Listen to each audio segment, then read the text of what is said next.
নমস্কার, আপনারা দেখছেন সংবাদ পরিবর্তন। এই মুহূর্তে সব থেকে বড় খবর সংবাদ পরিবর্তন আপনাদের সামনে প্রথম তুলে ধরছে। ফেডারেশন অফ ওয়েস্ট বেঙ্গলের ডাকে 7 দফা দাবি নিয়ে যেভাবে আগামী 72 ঘন্টা চাক্কা জামের ডাক দিয়েছিলেন, অর্থাৎ ফেডারেশনের তরফ থেকে যেভাবে আজ কন্ট্রোল রুম খুলে বসা হয়েছিল এবং আমরা এই আধিকারিকদের পেয়ে গেছিলাম, ট্রাক মালিকদেরকেও পেয়ে গেছিলাম, সরাসরি ওনারা সংবাদ পরিবর্তনকে জানিয়ে দিলেন আজকের প্রথম দিনের ধর্মঘট সফল বলে ওনারা সরাসরি জানিয়ে দিলেন। আসুন শুনে না যাক ওনারা কি জানালেন সংবাদ পরিবর্তনকে। ব্যুরো রিপোর্ট, সংবাদ পরিবর্তন।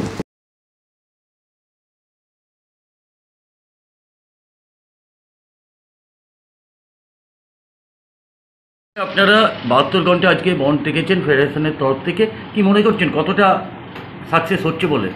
আমাদের এই 7 দফার দাবি নিয়ে যে আমরা federation of West Bengal truck operators অ্যাসোসিয়েশনের ডাকে যে বন্ধ রেখেছি 72 ঘন্টা, তা আজ থেকে চালু হয়েছে সকাল 6টা থেকে।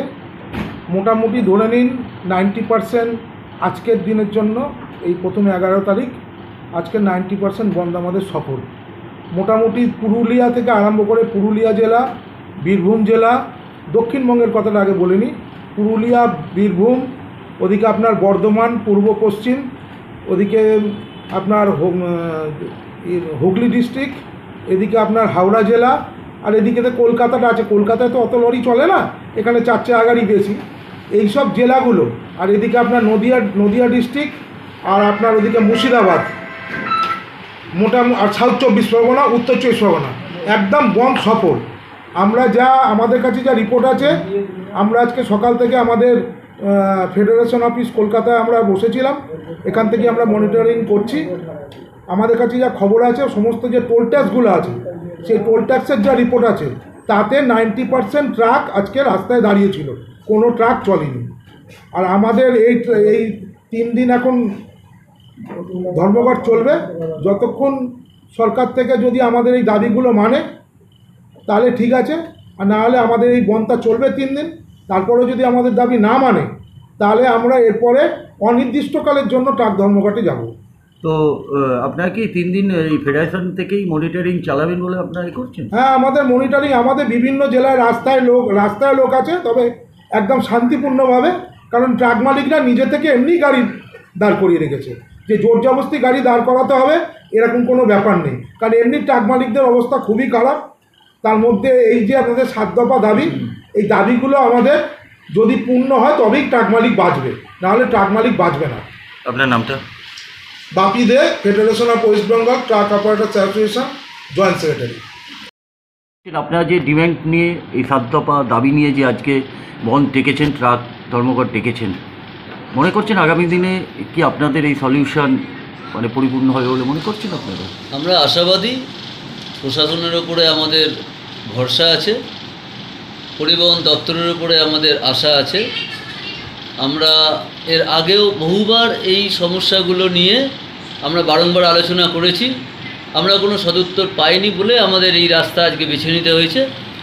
আমরা সর্বাত্মক বন্ধের চেহারা আমরা প্রতিটা জেলায় আমরা পাচ্ছি, পরিলক্ষিত হচ্ছে। প্রতিটা জেলা, প্রতিটা ইউনিট, আমাদের কোনো জায়গায় বলপূর্বক কোনো বন্ধের জন্য আমাদের কোনো নিতে হয়নি, পদক্ষেপ নিতে হয়নি।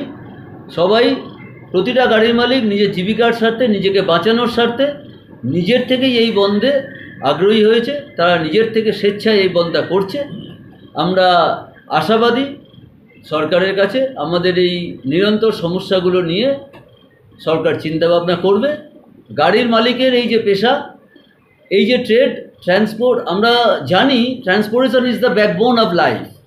যদি এই সিস্টেমটাকে মেরে ফেলা হয় তাহলে দেশে আরও কোটি কোটি বেকারের জন্ম নেবে।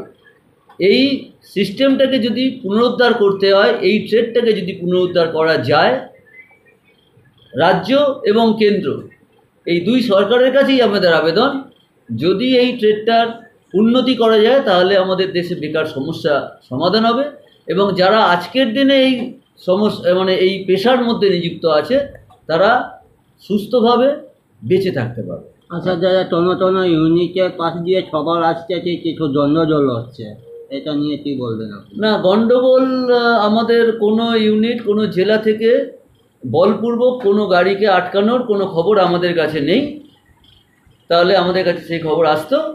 এখন কোথাও আমাদের কোনো সংগঠনের নাম ভাঙিয়ে যদি কোনো এরকম গণ্ডগোল করে আমাদের সংগঠনের নামকে কালিমালিপ্ত করতে চায়, সেটা আমরা অবশ্যই তদন্ত করে দেখব। যদি সেরকম হয় তাহলে আমরা সেই জেলার উপরে, সেই ইউনিটের উপরে আমরা বিষয়টা তদন্ত করে দেখবো এবং আমরা জানাবো। কিন্তু আমাদের কোনো ইউনিটে উত্তরবঙ্গ থেকে দক্ষিণবঙ্গ, মেদিনীপুর মানে আপনার দাঁতন বর্ডার থেকে টোটাল জায়গায় আমাদের কোনো জায়গায় বলপূর্বক কোনো গাড়ি কোনো জায়গায় আটকানো হয়নি। আপনারাও খবর নিয়ে দেখবেন কোনো গাড়ির কোনো ক্ষয়ক্ষতির ব্যাপার আজকে এই বন্ধে হয়নি এবং হবে না। আমরা এই আশ্বস্ত করছি প্রতিটা গাড়ির মালিককে। বন্ধ স্বেচ্ছায় গাড়ির মালিকরা এই বন্ধের মানে কর্মসূচি, এই বন্ধের পদক্ষেপ তারা নিতে বাধ্য হয়েছে। আমরা সরকারকে অনেকবার অনেক ভালোভাবে আমরা এই নিয়ে আলোচনা করেছিলাম আমাদের এই সমস্যাগুলো সমাধান করার জন্য। আমরা আশাবাদী তারা আগামী দিনে এইগুলো নিয়ে চিন্তা করবেন। আমরা আপাতত 72 ঘন্টার একটা প্রতীকী চাক্কা জ্যাম আমরা ডেকেছি। আগামী দিনে আমরা আরও সরকারের তরফ থেকে আমাদের এই সমস্যাগুলো নিয়ে যদি কোনো আলোচনা, কোনো উত্তর সদুত্তর না আসে, তাহলে আমরা আগামী দিনে আরও বৃহৎভাবে আরও অন্যান্য রাজ্যকেও নিয়ে আমরা আরও যে সকল ট্রাক সংগঠন আছে তাদের নিয়ে আমরা অনেক বৃহত্তর আন্দোলনের দিকে যাব। এটা আমাদের যেতে হবে, আমরা আশাবাদী সরকারের কাছে। আচ্ছা, যাদের নামটা একটু বলেন। অলোক চ্যাটার্জি, রাজ্য কমিটি সদস্য এবং general secretary, truck owners association of Bengal.